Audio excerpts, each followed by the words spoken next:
Hello, my name is Sarah, and today we're going to be looking at my Hekate Altar. I had recently received Witch's Moon Samhain 2023 box, and so I'm incorporating that in addition with items that I already have. I didn't have a specific Samhain artwork, but I did have one of the blood moon that I have put on the back wall.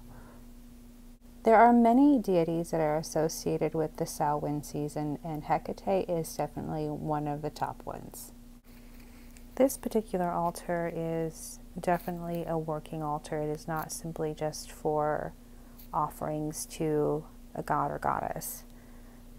The first item I have on here is a trinket box with Hekate on it in her triple aspect, holding her torches, her keys, and a sword. Inside, I don't have much. This is a witch's rosary that I made, or at least my version of a witch's rosary. It has 9 knots in it, and it is something I use for meditation. And then the other item I have in here is a small bone casting set. It gives me yes or no answers, and sometimes the yes or no is all you really need, and it'll do the trick. And this is one of my favorite divination tools. As of now, these are the only 2 items that I have in this box, but I'm sure I will add more to it at some point. I always find some little trinket to add to my collection, as you can see on the rest of the table. Next, I have this large jar of rose petals. Now, as I mentioned in the other video, I love rose. It could be used for love, psychic powers, healing, divination, luck, protection. And then you can go into color magic, like yellow for friendship and pink for true love and red for lust if you wanted to. So it is diverse. Next here I have mugwort, and mugwort is good for strength, psychic powers, protection, healing, astral projection. And I like to write the qualities on the jar itself, on the little label. When I want to be super lazy and I don't want to look it up, it's already on the jar, which is perfect. And then this is patchouli. Patchouli is good for money, fertility, and lust, but I also associate it with ancestor work or speaking with the dead just because of its historical use. This here is a piece of tourmaline. It's used for love, friendship, money, business, health, peace, but most commonly it's used for protection. So this next stone here is, I don't even know. I got it in a box, a Witch's Moon box, and I completely forgot the name of this one. I know that it's good for ancestor work or working with the departed, so that much I know. Aside from its name, I have no idea. But yeah, it's going to be used for the Samhain season. Now, this is also another item from the Witch's Moon subscription box. Not the spoon, but the bowl. And I use this bowl to combine herbs for workings. And it's come in handy on several occasions. This particular piece right here is one of my top favorite pieces. It is simply a candle holder. It fits perfectly a tea light, as you can see. It is a solid piece of clear quartz, and I hunted for this thing, so it is definitely one of those pieces that I will never part with. Now we're going to move on to this woodcut here. I've worked with several pieces of woodcuts, and this one I decided to do something different and use Mod Podge, so I Mod Podged a bunch. And this side is still a work in progress. It is a wood burn and clearly needs a little bit more work. But this side is a pretty side, so that is side up. The next item that I can never part with is my cauldron here. I use this frequently, as you can see.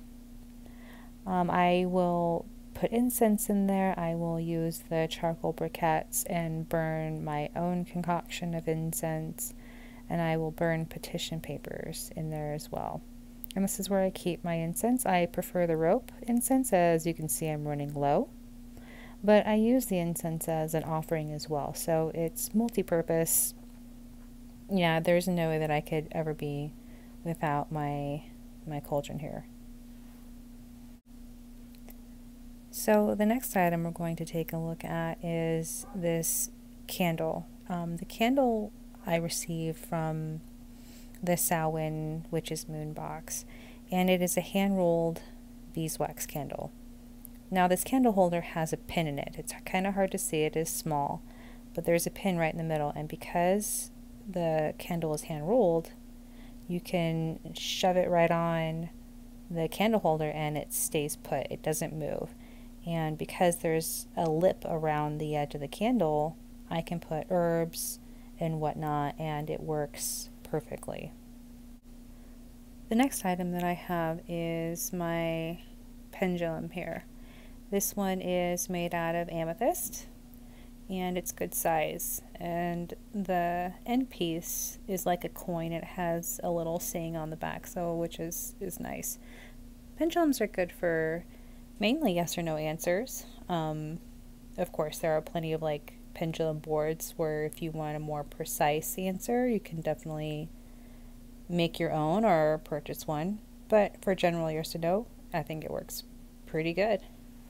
And it's a way of connecting with ancestors and whatnot. So it's a divination tool that I really like. Next is this pendant that I had purchased from the Witch's Moon, and it is a key, Hecate's key. It's a beautiful pendant. I did charge it under the supermoon that we had little while ago, so that is definitely a special piece for me. Next I have 2 keys placed in front of Hekate. She's known to be the bearer of keys and to unlock and lock the gateway between our world and the underworld, or some version of that, you know, to the ethereal dimensions. Here is a piece of agate. Now agate, there are many different versions or flavors of agate, and they all have their own specific properties. This one is tree agate. Next I have a piece of quartz, and this is my apologies, I don't recall, I think this has been treated like with heat, but it has extra crystalline features within the stone.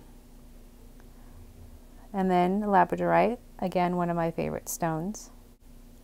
It's commonly associated with the third eye chakra and is known for intuition, transformation, strength, and several other amazing qualities.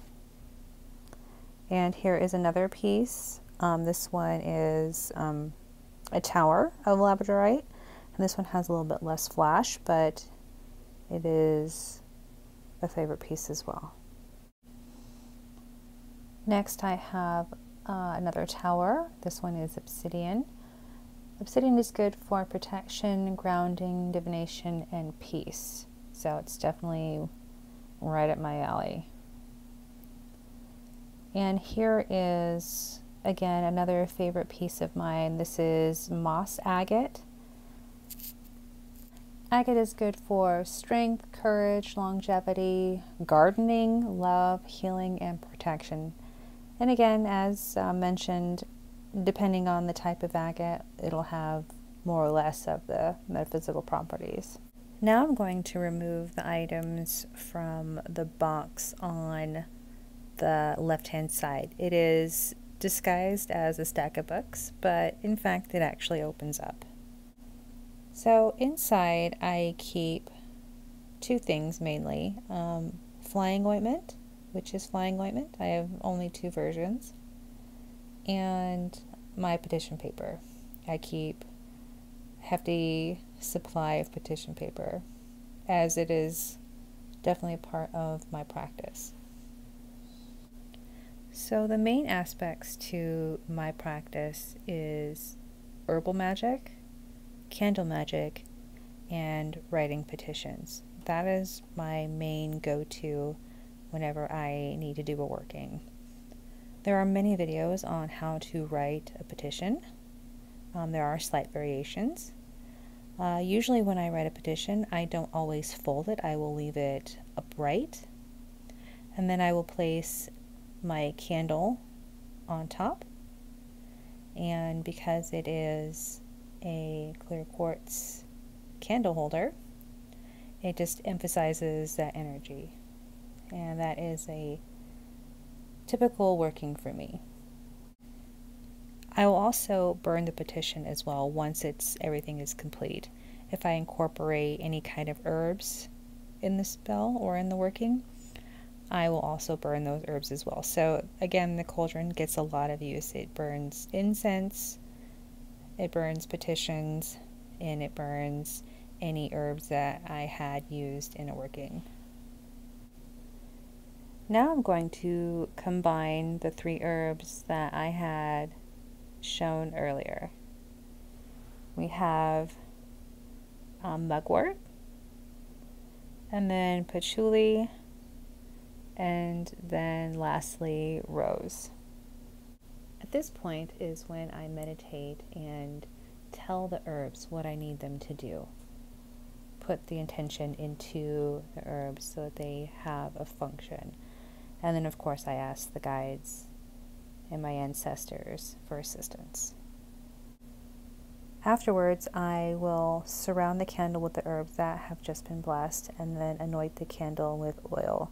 There are several ways to anoint candles, and this is just one way that I usually do with the beeswax candles. I then set one last intention over the entire working, and I light the candle. And as mentioned, I often use incense as an offering to the goddess for acceptance and appreciation. Working with Hekate is still relatively new to me. I am still learning about her mythology, her correspondences, her characteristics, but I know that she is the goddess of witchcraft, and among other things. She is one of the many deities for Samhain, and what better time to cultivate a relationship with Hekate than in her prime, in her season. Thank you for watching.